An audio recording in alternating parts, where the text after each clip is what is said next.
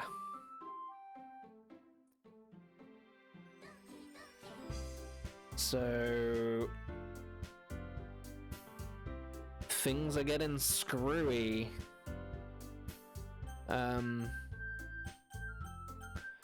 So if we go to load, we can't load.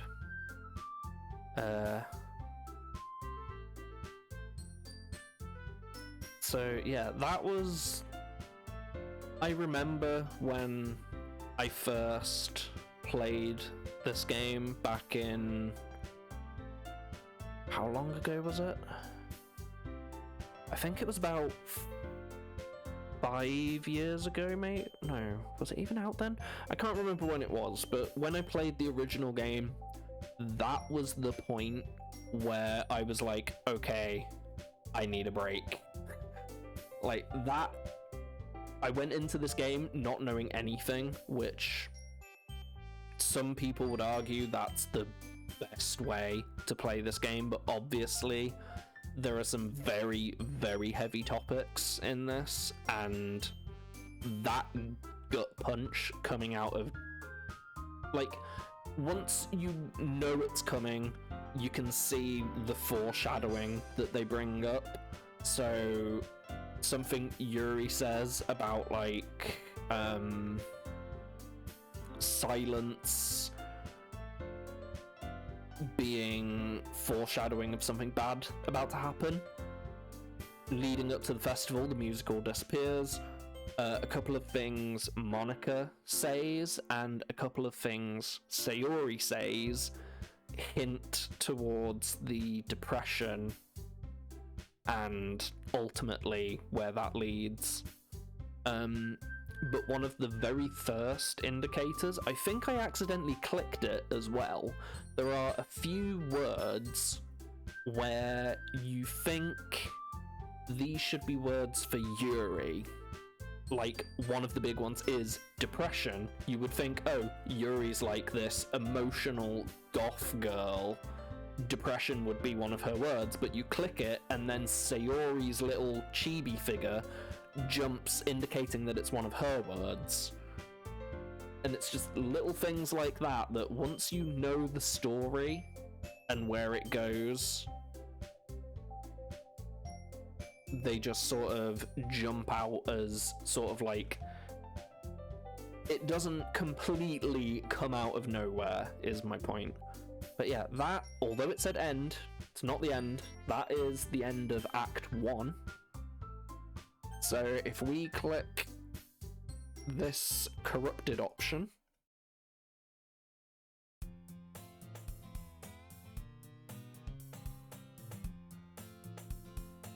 I see an annoying girl running toward me from the distance, waving her arms in the air like she's totally oblivious to any attention she might draw to herself.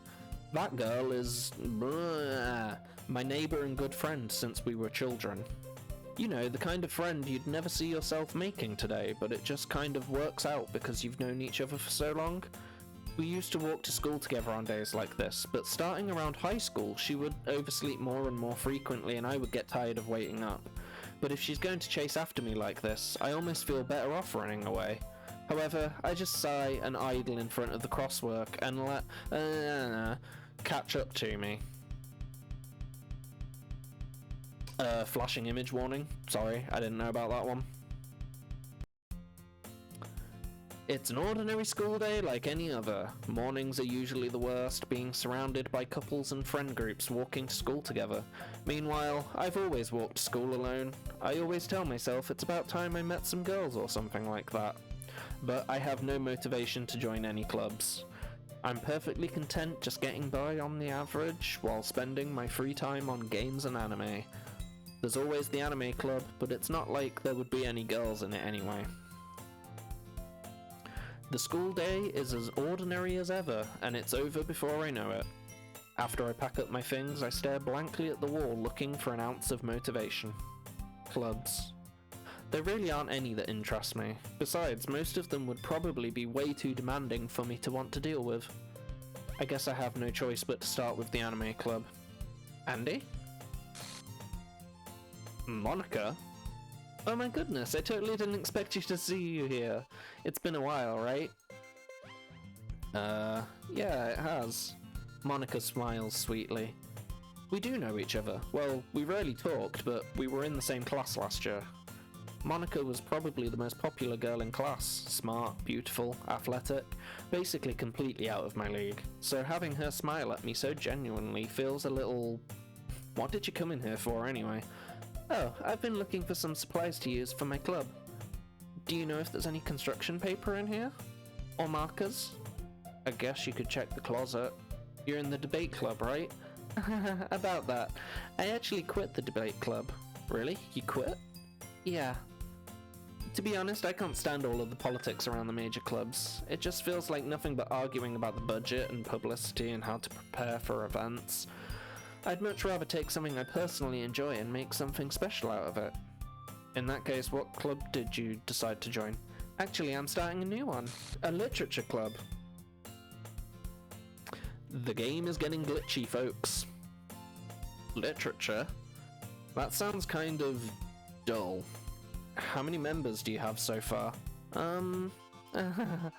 It's kind of embarrassing, but there are only 3 of us so far. It's really hard to find new members for something that sounds so boring. Well, I can see that. But it's really not boring at all, you know? Literature can be anything. Reading, writing, poetry. I mean, one of my members even keeps her manga collection in the club room. Wait, really? Yeah, it's funny, right? She always insists that manga is literature too. I mean, she's not wrong, I guess. And besides, a member's a member, right? Did Monica say she? Hey, Andy. By any chance, are you still looking for a club to join? I mean, I guess so, but... In that case, is there any chance you could do me a big favor? I won't ask you to join, but if you could at the very least visit my club, it would make me really happy. Please? Well, I guess I have no reason to refuse. Besides, how could I ever refuse someone like Monica? Sure, I guess I could check it out. Ah, awesome. You're really sweet, Andy. You know that? It's nothing, really. Shall we go, then? I'll look for the materials another time. You're more important. Monica acting a little sus here. And thus, today marks the day I sold my soul to Monica and her irresistible smile. I dejectedly follow Monica across the school and upstairs, a section of the school I rarely visit. Monica, full of energy, swings open the classroom door. I'm back, and I brought a guest with me. Eh? Oh, jeez. A guest? Seriously, you brought a boy? Way to kill the atmosphere. Don't be so mean, Natsuki. But anyway, welcome to the club, Andy. All words escape me in this situation. This club is full of incredibly cute girls. So let me guess, you're Monica's boyfriend, right? What? No, I'm not. Natsuki. The girl with the sour attitude, whose name is apparently Natsuki, is one I don't recognize. Her small figure makes her look like a first-year student. Anyway, this is Natsuki, energetic as usual, and this is Yuri, the vice president. It's nice to meet you. Yuri, who appears comparably more mature and timid, seems to have a hard time keeping up with someone like Natsuki. Yeah, it's nice to meet both of you. So I ran into Andy in a classroom and he decided to come check out the club. Isn't that great? Wait, Monica, didn't I tell you to let me know in advance before you bought anyone new? I was going to, well, you know. Sorry. I didn't forget that, but I just happened to run into him. In that case, I should at least make some tea, right? Yeah, that would be great. Why don't you come sit down, Andy? The girls have a few desks arranged to form a table. Yuri walks to the corner of the room and opens the closet. Meanwhile, Monica and Natsuki sit across from each other. Still feeling awkward, I take a seat next to Monica.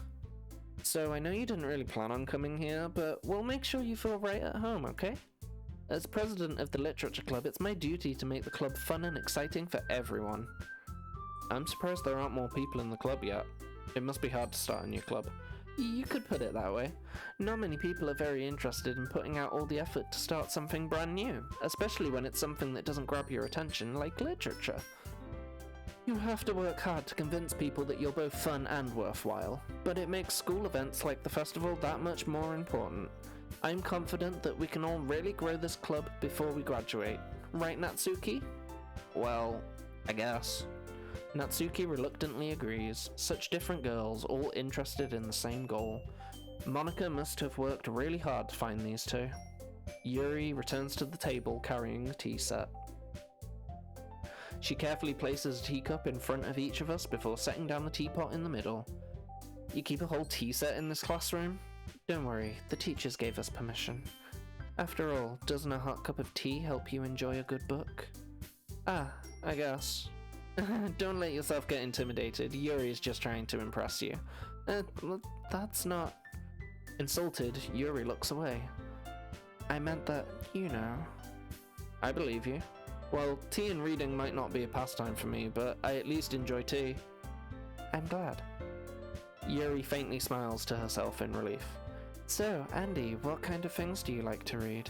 Well, considering how little I've read these past few years, I don't really have a good way of answering that. Manga? I mutter quietly to myself, half joking. Natsuki's head suddenly perks up. It looks like she wants to say something, but she keeps quiet. Not much of a reader, I guess. Well, that can change. What am I saying? I spoke without thinking after seeing Yuri's sad smile. Anyway, what about you, Yuri? Well, let's see. Yuri traces the rim of her teacup with her finger. My favourites are usually novels that build deep and complex fantasy worlds. The level of creativity and craftsmanship behind them is amazing to me, and telling a good story in such a foreign world is equally impressive. Yuri goes on, clearly passionate about her reading. She seems so reserved and timid since the moment I walked in, but it's obvious by the way her eyes light up that she finds her comfort in the world of books, not people. But, you know, I like a lot of things. Stories with deep psychological elements usually immerse me as well. There's another foreshadowing that is actually said in the first act. Isn't it amazing how a writer can so deliberately take advantage of your own lack of imagination to completely throw you for a loop? There we go, more foreshadowing there. Anyway, I've been reading a lot of horror lately. The foreshadowing continues. I read a horror book once. I desperately grasped something I can relate to at the minimal level. At this rate, Yuri might as well have been having a conversation with a rock. Aha, I didn't expect that from you, Yuri. It suits your personality. Oh, is that so? Really, if a story makes me think or takes me to another world, then I really can't put it down. Surreal horror is often very successful at changing the way you look at the world, if only for a brief moment. Ugh, I hate horror. Oh, why is that? Well, Natsuki's eyes dart over to me for a split second. Never mind. That's right, you usually like to write about cute things, don't you, Natsuki? What? What gives you that idea? You left a piece of scrap paper behind last club meeting. It looked like you were working on a poem called Don't Say It Out Loud, and give that back. Fine, fine. Natsuki, you write your own poems? Well, I guess sometimes.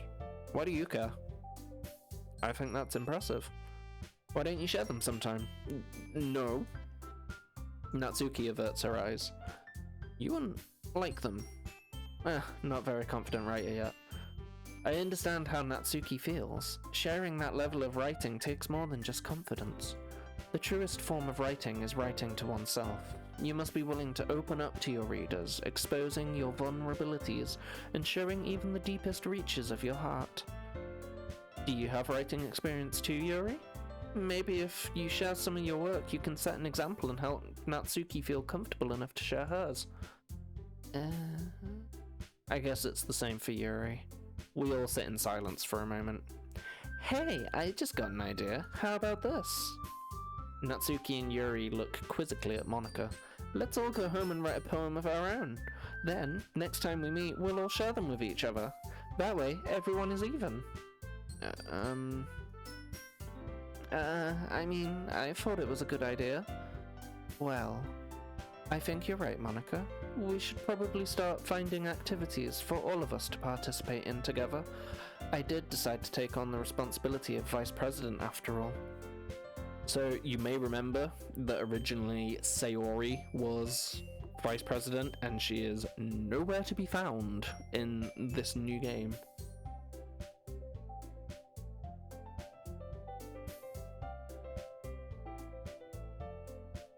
I need to do my best to nurture the club as well as its members. Besides, now that we have a new member, it looks like a good step for us to take. Do you agree as well, Andy? Hold on, there's still one problem. What's that? Now that we've reached the most important topic, I bluntly come forth with what's been on my mind the entire time. I never said I would join this club. Monica may have convinced me to stop by, but I never made any decision. I still have other clubs to look at, and, I lose my train of thought. All three girls stare back at me with dejected eyes. But I'm sorry, I thought... The girls exchange glances before Monica turns back to me. I guess I need to tell you the truth, Andy. The thing is, we don't have enough members yet to form an official club. We need 4. And I've been trying really, really hard to find new members, and if we don't find one more before the festival... I'm defenseless against these girls. How am I supposed to make a clear-headed decision when it's like this? I would feel terrible for letting everyone down in this situation. And besides, the club itself seems pretty relaxed. So if writing poems is the price I need to pay in order to spend every day with these beautiful girls... Right. Okay, I've decided then. I'll join the literature club. One by one, the girls' eyes light up. Oh my goodness, really? Do you really mean that, Andy? Yeah. It could be fun, right? You really did scare me for a moment. I mean, if you really just left after all this, I would be super pissed. Andy, I'm so happy. We can become an official club now. Thank you so much for this. You're really amazing.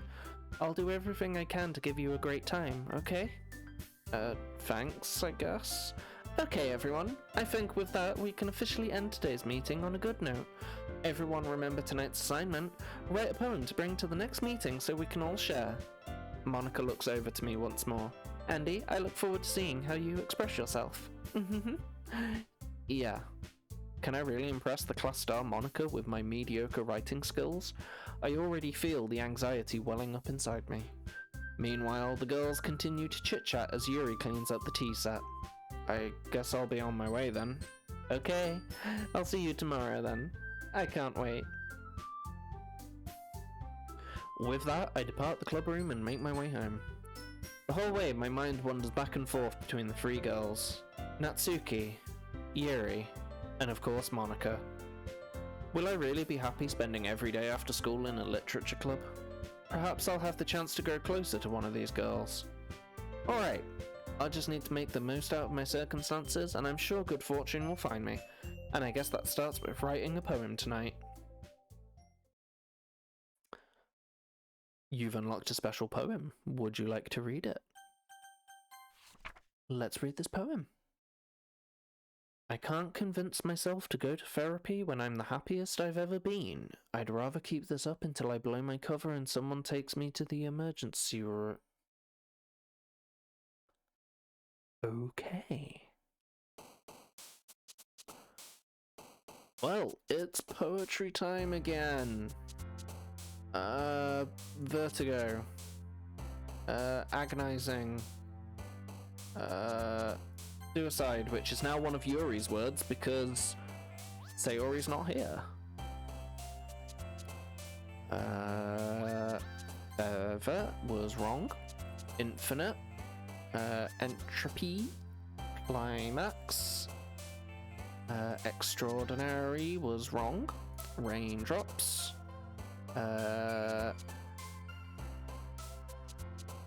Ribbon.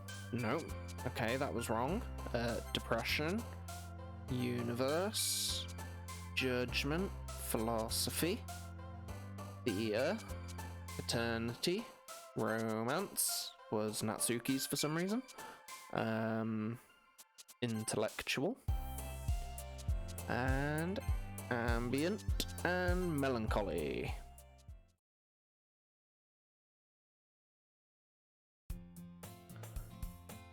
Okay, so I think I'll get to the end of this day, and then I'll call it a day, I think. My throat is starting to hurt again. I really need to find a way to get through these, like, long talking streams. I've heard apparently eating an apple before is really good, and having, like, a tea with no milk and honey and lemon, like, soothes your vocal cords after using them for so much. But apparently eating an apple before is good, apparently.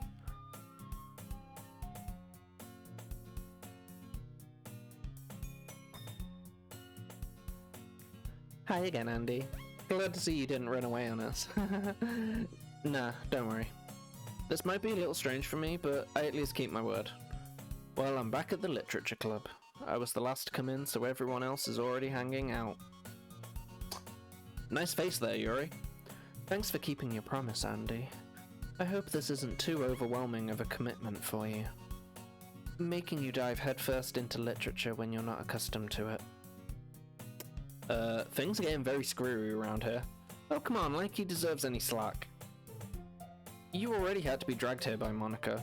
I don't know if you plan to just come here and hang out or what, but if you don't take us seriously, then you won't see the end of it. I think this says, Natsuki, you certainly have a big mouth for someone who keeps her manga collection in the classroom club room? Natsuki finds herself stuck between saying Monica and manga. Manga is literature.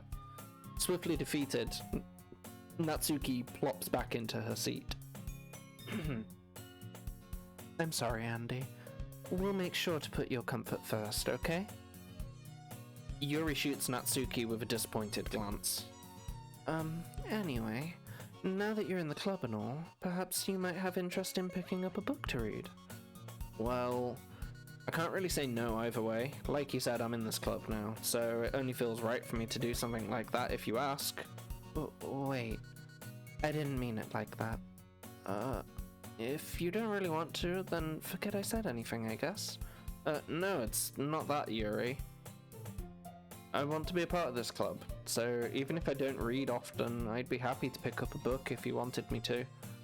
Are you sure?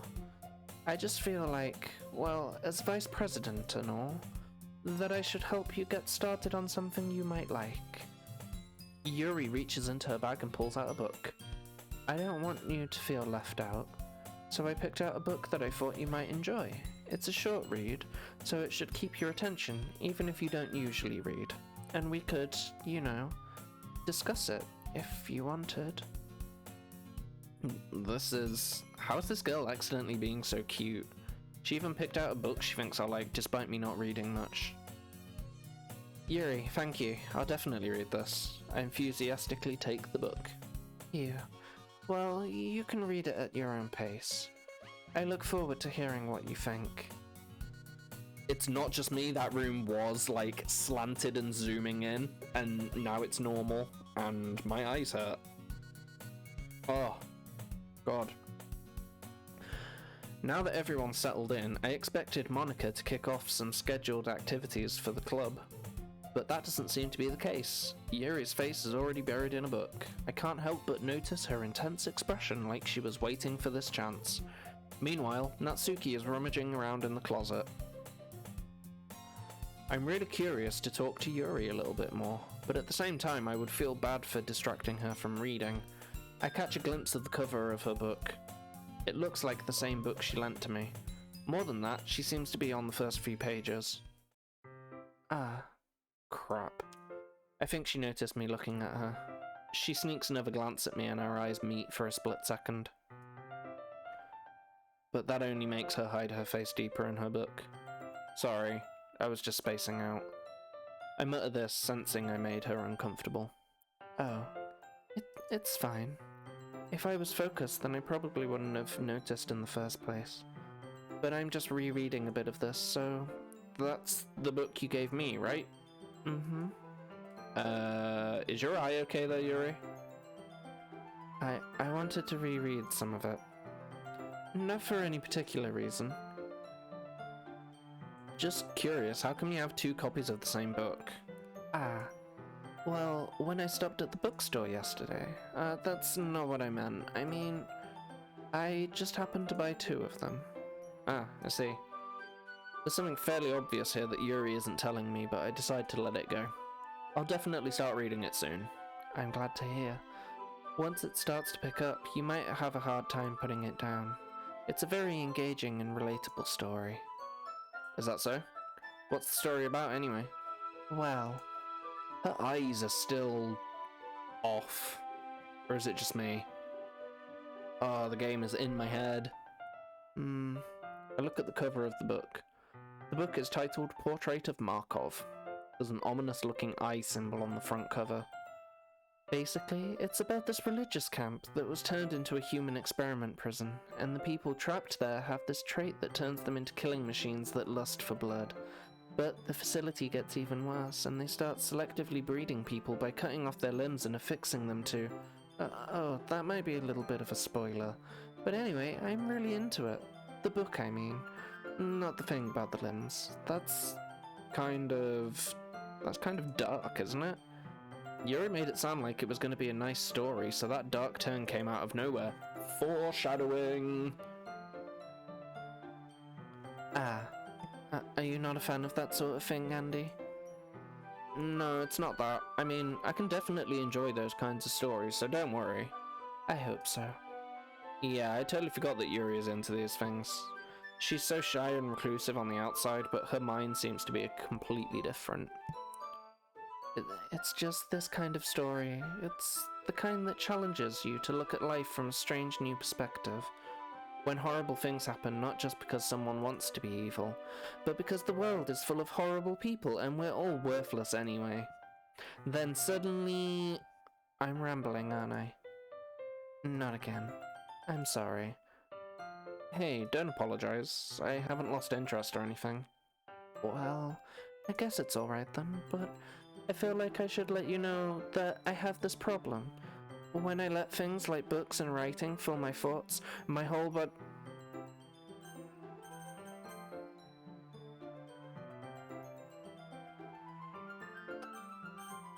That... Okay. I didn't get to read that. I kind of forget to pay attention to other people.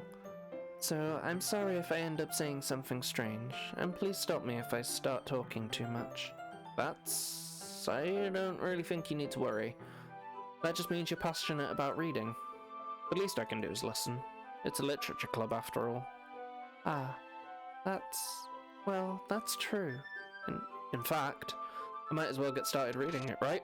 Oh, jeez, I don't know why that got me, but that got me. Oh. Yes. I mean, you don't have to, but... What are you saying? Let me just get the book. I quickly retrieved the book that I had put into my bag. Alright, it's fine if I sit here, right? I slip into the seat next to Yuri's. Yeah. Are you sure? You seem a little apprehensive. I'm sorry. It's not that I don't want you to. It's just something I'm not very used to. That is, reading in company with someone. I see. Well, just tell me if I end up distracting you or anything. Alright. I open the book and start the prologue. I soon understand what Yuri means about reading in company. It's as if I can feel her presence over my shoulder as I read. It's not a particularly bad thing. Maybe a little distracting, but the feeling is somewhat comforting. Yuri is in the corner of my eye. I realise she's not actually looking at her own book. I glance over. It looks like she's reading from my book instead. Sorry. I was just bathing in the... Okay. Something weird's going on with the text. Yuri, you really apologise a lot, don't you? I do. I don't really mean to. Sorry. I mean... Here, this should work, right? I slide my desk until it's up against Yuri's, then hold my book more between the two of them. Ah, I suppose so. Yuri timidly closes her own copy. Once we each lean in a little bit, our shoulders are almost touching.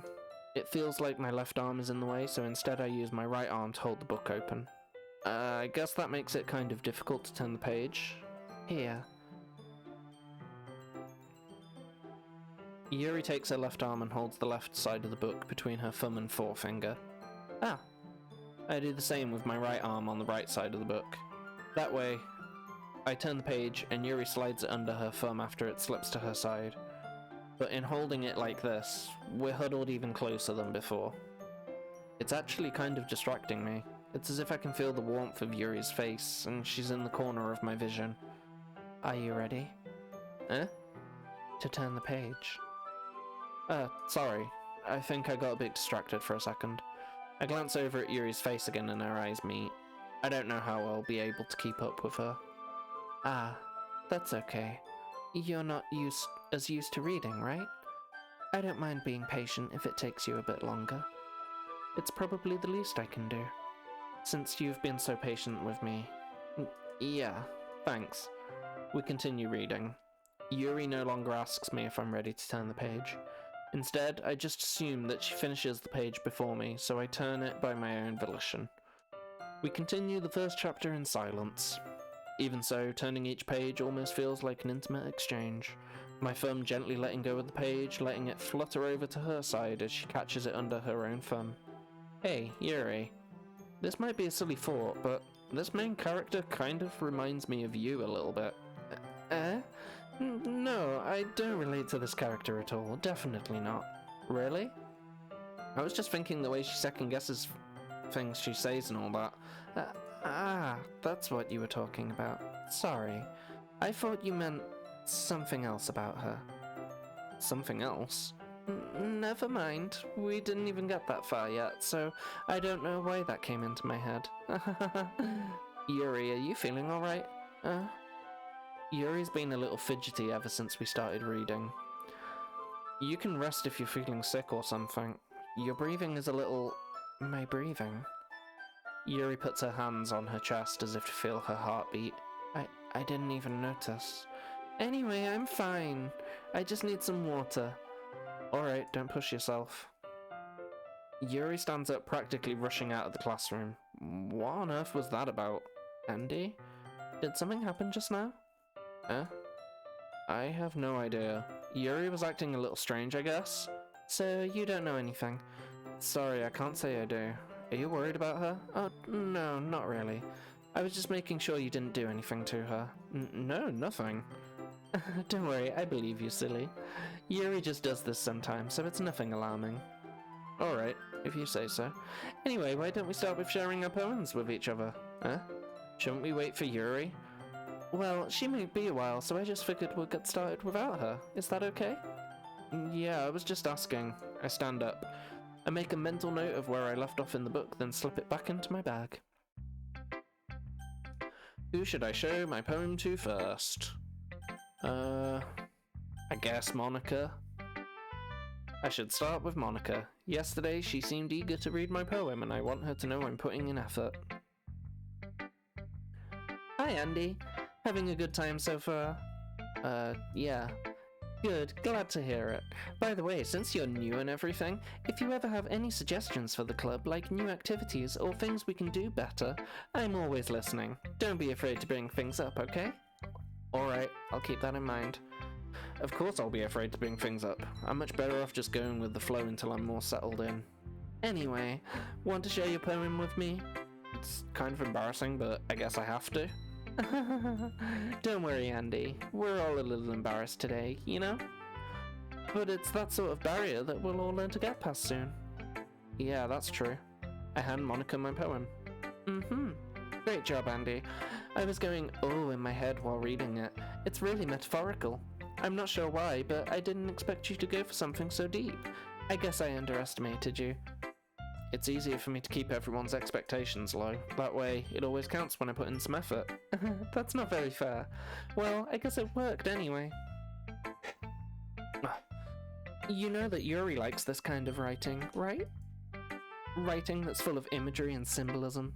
Sometimes I feel like Yuri's mind is just totally detached from reality. I don't mean that like it's a bad thing though, but sometimes I get the impression that she's totally given up on people. She spends so much time in her own head that it's probably a much more interesting place for her, but that's why she gets so happy when you treat her with a lot of kindness. I don't think she's used to being indulged like that. She must be really starved for social interaction, so don't blame her for coming on a little strongly, like earlier. I think if she gets too stimulated, she ends up withdrawing and looking for alone time. Suddenly, the door opens. Yuri! I'm back. Did I miss anything? Not really. Well, we all started sharing our poems with each other. Already? I'm sorry for being late. No need to apologize. We still have plenty of time, so I'm more glad that you took all the time you needed. Alright. Thanks, Monica. I suppose I should go get my poem now. Anyway, do you want to read my poem now? Don't worry, I'm not very good. You sound pretty confident for someone who claims to not be very good. Well, that's because I have to sound confident. That doesn't mean I always feel that way, you know? I see. Well, let's read it then. Hole in wall. But he wasn't looking at me. Confused, I frantically glance at my surroundings, but my burned eyes can no longer see colour. Are there others in this room? Are they talking, or are they simply poems on flat sheets of paper?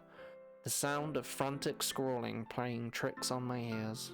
The room begins to crinkle, closing in on me. The air I breathe dissipates before it reaches my lungs. I panic. There must be a way out. It's right there. He's right there. Swallowing my fears, I brandish my pen. Well. So, what do you think? It's very freeform, if that's what you call it. Sorry, I'm not really the right person to ask for feedback. It's okay. Yeah, that kind of style has gotten pretty popular nowadays. That is, a lot of poems have been putting emphasis on the timing between words and lines. When performed out loud, it can be really powerful. What was the inspiration behind this one? Well, I'm not sure if I know how to put it. I guess you could say I had some kind of epiphany recently. It's been influencing my poems a little. An epiphany? Yeah, something like that. I'm kind of nervous to talk about deep stuff like that because it's kind of coming on strongly. Maybe after everyone is better friends with each other. Anyway, here's Monica's writing tip of the day. Sometimes when you're writing a poem, or a story, your brain gets too fixated on a specific point. If you try so hard to make it perfect, then you'll never make any progress. Just force yourself to get something down on the paper and tidy it up later.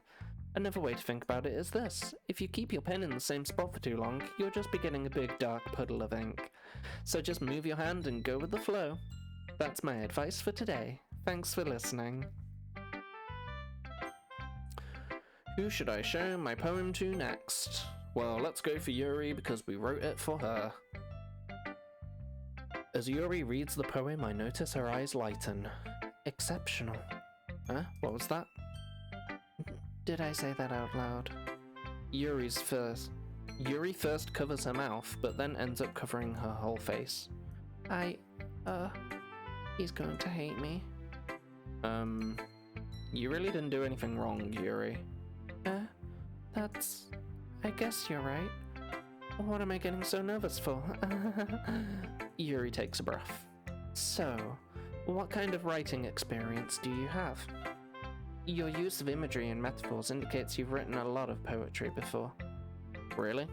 Wow, that's a huge compliment coming from you. This is actually my first time, really. Huh? Yuri stares at me blankly, then looks at my poem again. Well, I know that. I just mean, Yuri trails off, unable to find an excuse. She traces her finger along the words in the poem as if breaking it down more thoroughly. Yeah, okay. This is the reason I was able to tell. It's just that there are specific writing habits that are usually typical of new writers, and having been through that myself, I kind of learned to pick up on them. I think the most noticeable thing I recognize in new writers is that they try to make their style very deliberate.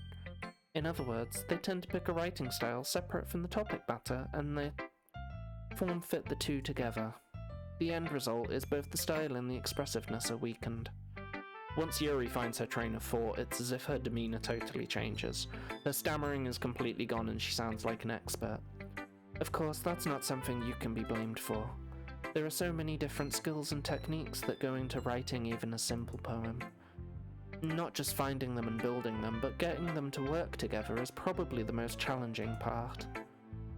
It might take you some time, but it all comes with practice and learning by example and trying new things.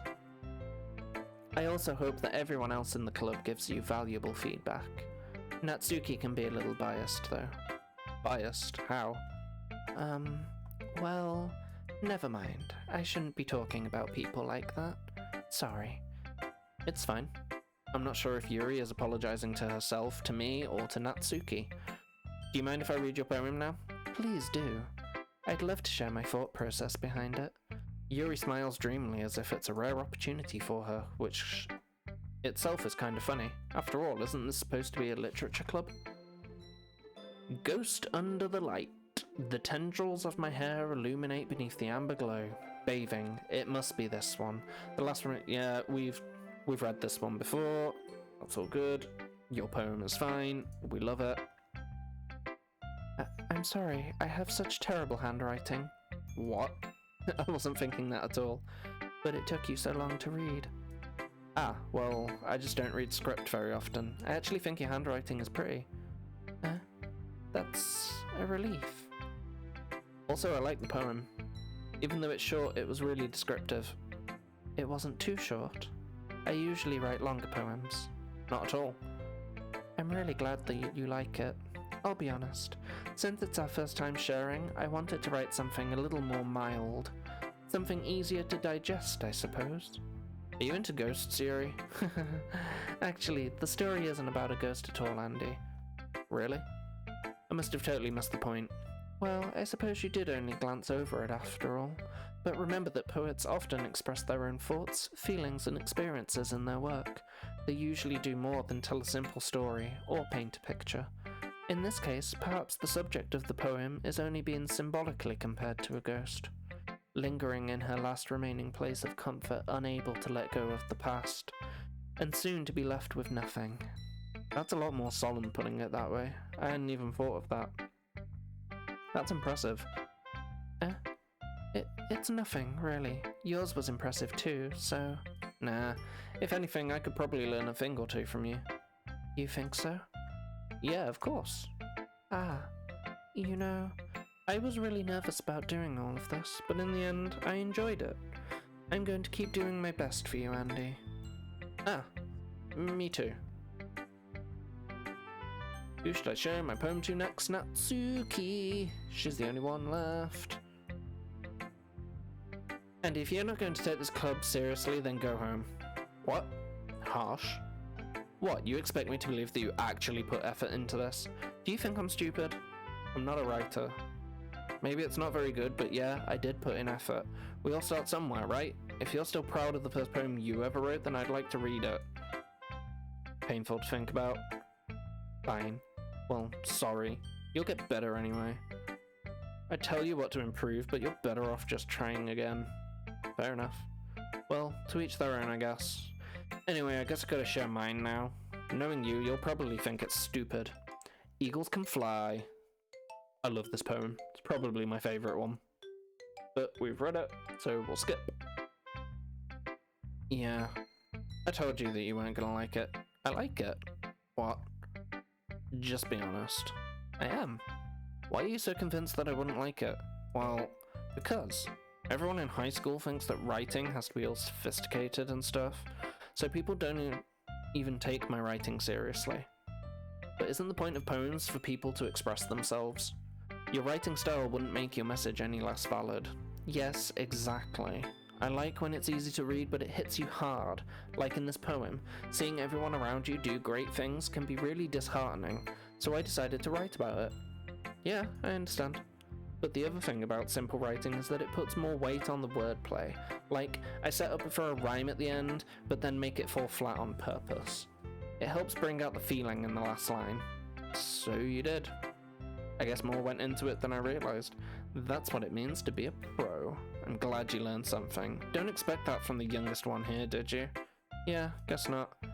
I decided to humour her with the last comment. I don't really care about how old everyone is, but if Natsuki is feeling proud, then I won't take that away from her. For you. I guess that's everyone. I glance around the room.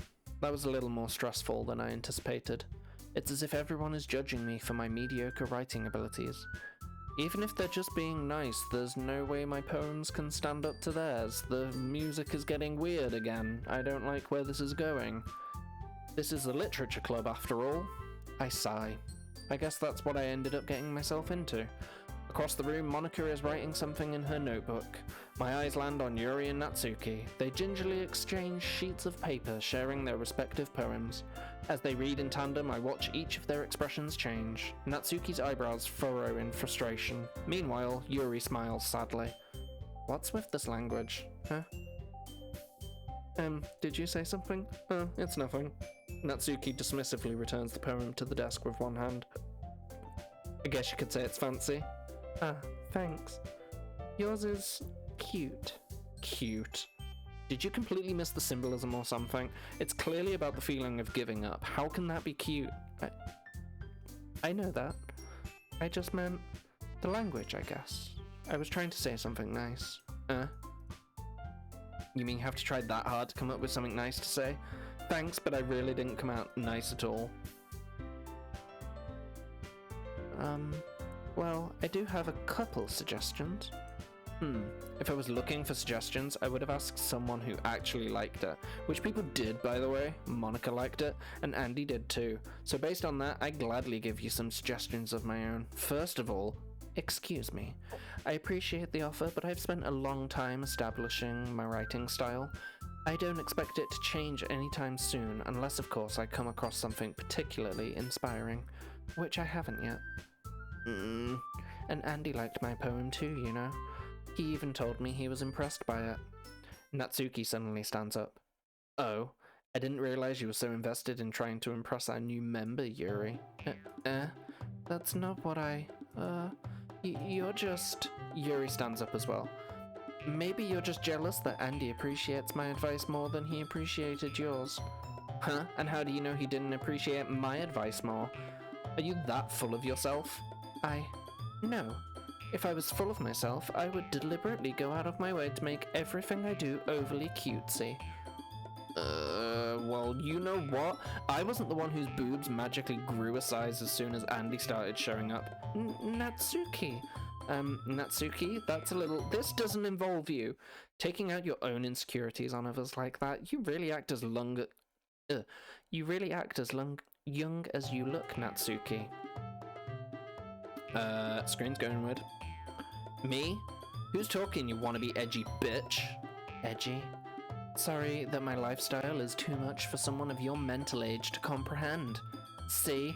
Just saying that proves my point. Most people learn to get over themselves after they graduate middle school, you know.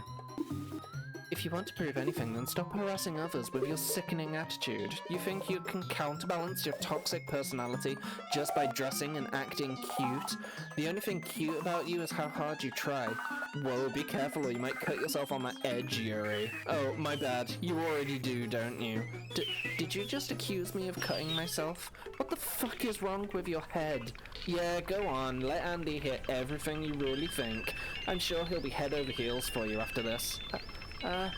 Suddenly Yuri turned towards me as if she just noticed I was standing there.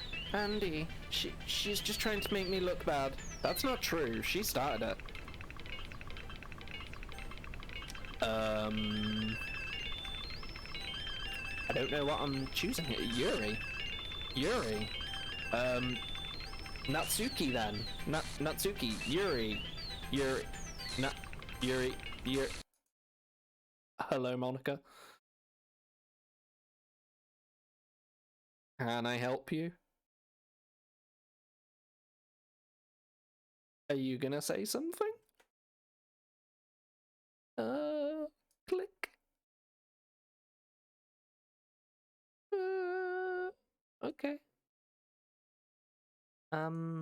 Hey Andy. Why don't we step outside for a little bit, okay? Sorry about that. They really shouldn't have tried to get you involved. It's probably better for us to stay out of this. We'll go back inside once they're done yelling. Some president I am, right? I can't even confront my own club members properly.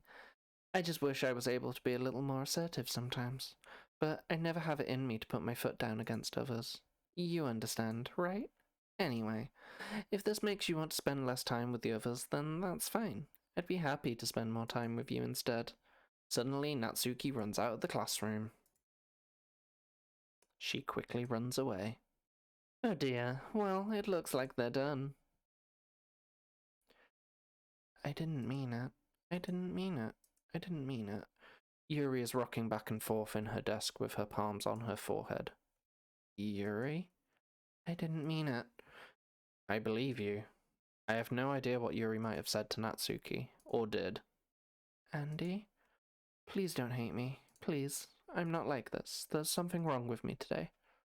It's fine, Yuri. We know you didn't mean it. Besides, I'm sure Natsuki will forget all about it by tomorrow. Completely. 'Cause that's not ominous. Anyway, the meeting's over, so you can go home now if you want. Yuri looks at me like she wants to say something, but she keeps glancing at Monika. You go first, Monika. I'd like to stay a little bit longer. I'm the president, so I should be the last one out. I'll wait for you to be done. Well, I'm vice president, so please let me take that responsibility today. It kind of sounds like you don't want me around for something, Yuri. It's not that. It's not that. I didn't get much of a chance to discuss my book with Andy. It would just be embarrassing with you listening. I guess I don't really have a choice, do I? I'm sorry for causing trouble, but Well... Monika's acting sus. The game is glitchy as fuck. And it's time to write a poem. But that is where we're gonna leave it for today. Yeah, so I forgot to mention it at the start, but I rehashed my stream graphics. I thought they were just looking a bit like flat and things weren't as good. I didn't like how blurry the Fox GIF looked, so I've put it down to its native resolution. I've rejigged everything, added a nice gradient to the background, and I really like it. I think it looks good. So yeah, this game is starting to pick up. It's getting quite a bit into the psychological horror parts of the game now.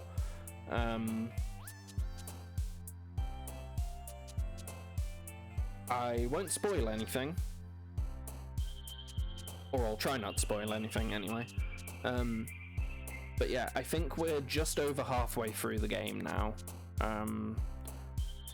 So there should be one more of the base game, and then I don't know if I'm going to, because I've looked into it a little bit, and to unlock the side stories you have to do everyone's path in the game.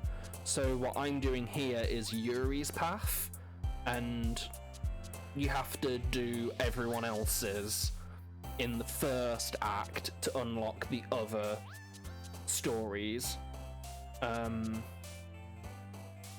So I don't know if I'm going to do that off stream or if I'm going to do it on stream with the skip functionality on. But yeah, I'm rambling now. I'm going to go. My throat is killing me and it's late. So if you're watching this on Twitch, the VODs will go up on my YouTube channel. You can search for Donorix on YouTube, or the link is in the About section on my Twitch channel page. If you're watching this on YouTube, I stream Wednesdays and Sundays on Twitch over on twitch.tv/Donorix. Link is in the description and also on my channel page on YouTube. Wednesdays, mixed bag, currently streaming Doki Doki Literature Club, but I've also played things like Spirit of the North, League of Legends, Legends of Runeterra.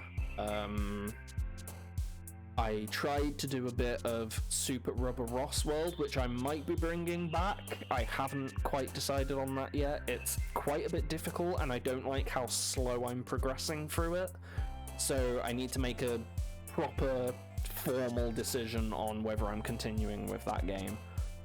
And on the Sundays, I alternate 2 longer games in sort of like a series-based format. I'm currently playing Golden Sun: The Lost Age, which is a JRPG on the Game Boy Advance. One of my favourite games, I love it. And the other series I'm doing on Sundays is Final Fantasy VII Remake. Because I didn't stream last week, I'm actually doing Golden Sun this week, even though it should be Final Fantasy, so I'm a week behind because I took a week off. Anyway, I'm going to go. I had a good time. I hope you had a good time, and I will see you Sunday for some Golden Sun. Bye-bye.